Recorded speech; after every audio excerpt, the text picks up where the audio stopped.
are back with our second set of figures for the Picts and Scots range. These are straight out of the bag, so you'll see little bits of sprue and things on them, so just bear that in mind. These are the Hearthguard, or the Nobles. These would have been the warlord's kind of core of elite troops, his faithful retainers and followers that have been with him and proved themselves in battle over the years. And as such, they would have been gifted little bits of armour and weapons from their chieftain in return for their service. So these are better equipped than most of the warriors you'll see in this range. I've tried to give them as much variety as possible in terms of what they're armed with and how they look.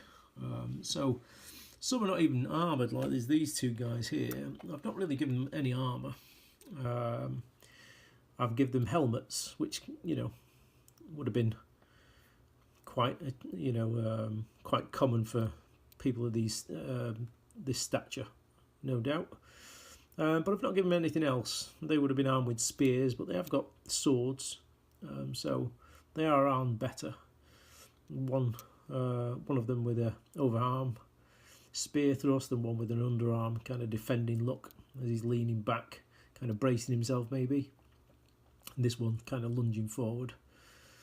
The others are all much better armed. Even the lightest armoured among them. This guy's got a thick padded coat.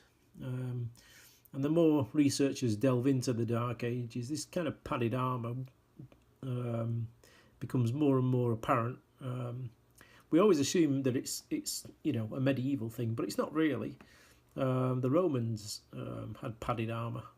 We've found, so that would have been quite a common thing maybe. And the reason we don't think it's common is probably because it's not something we can find anymore, being of an organic material. So I kind of like this one. He's asking to be painted up as a ginger. Sorry if my voice keeps wavering, I'm just recovering from a bit of a cold. But this guy, I've given him tons of hair and made him a right hairy beast of a man, kind of hurling himself towards the enemy. This guy, he's got a leather jerkin on, which will protect him. And he's very well armed. He's got a sword, and I've given him a couple of axes as well. So he's a bit of a axe-wielding maniac kind of fella. So he's kind of an interesting one. I don't usually give them two hand weapons, but I kind of thought that'd be a fun little difference to have in there. And the other guys are equipped with a chainmail vests. There's these three guys here. They give chainmail. This one too. This one's particularly kind of well equipped. He's got a rather nice helmet with cheek pieces on it. He's got a sword and he's got a mail corselet. So he's quite a wealthy guy. Most of these have got shoes. Not all of them, but most of them have got shoes because that'll fit their status. He'll have a spear or a javelin in his hand, same as this guy here. He doesn't have a helmet, but I just thought giving him a chainmail vest with no helmet, making a nice little bit of a contrast from the ones that do have helmets. And then this guy I kind of like. He's running forward with his axe, about to clout someone. Again, fairly well equipped. He has a sword and a chainmail and a good helmet, so he's well protected. And he has his an axe, which would have been a common weapon for most soldiery because most of them would have had it. Most farmers and pretty much every household would have had an axe of some sort.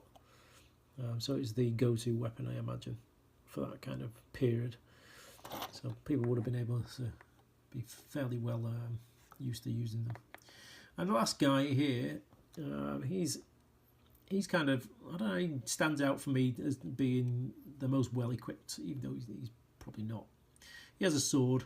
I didn't bother putting a scabbard on him. One, because I didn't fit the scabbard before I made the actual tunic, so fitting them is sometimes problematic if you've done it like that. And I put the cloak on and then realised I hadn't put it on, so it didn't really matter. But if I was going into battle, to be honest with you, if I was going into battle carrying my sword, I wouldn't want a scabbard flapping around on my waist belt anyway, and I would have thrown it to one side until after the battle. And that's why I just make the assumption that this guy's done. Try and give them a kind of story, a background story to each figure as to why I create it the way I do. This guy's got a good solid helmet on his head in cheap pieces, and I've given him a kind of scale mail armour. Now this could be either painted up as metal, or what would have been probably more common would have been leather.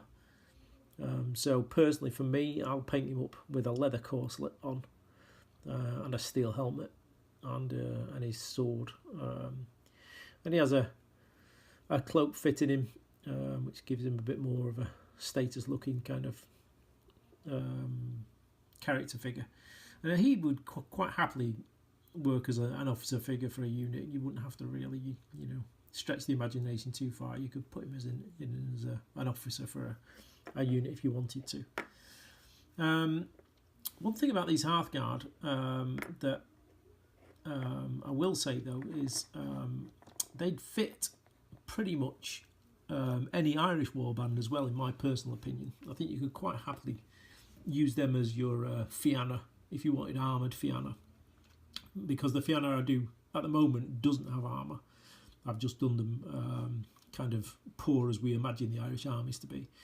But there would have been armour later on, and you could use these as armoured Fianna quite happily. That said, I will probably at some point down the line do some armoured Fianna for the Irish. But if you can't wait for that, you could quite happily get away with using these. So that's the nobles, the Hearthguard out of the way. Next we will go on to the 4 sets of warriors that we've done.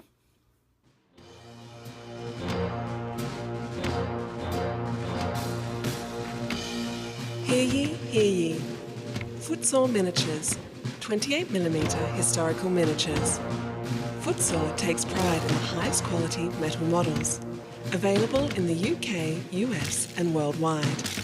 Footsore believes in delivering high quality products.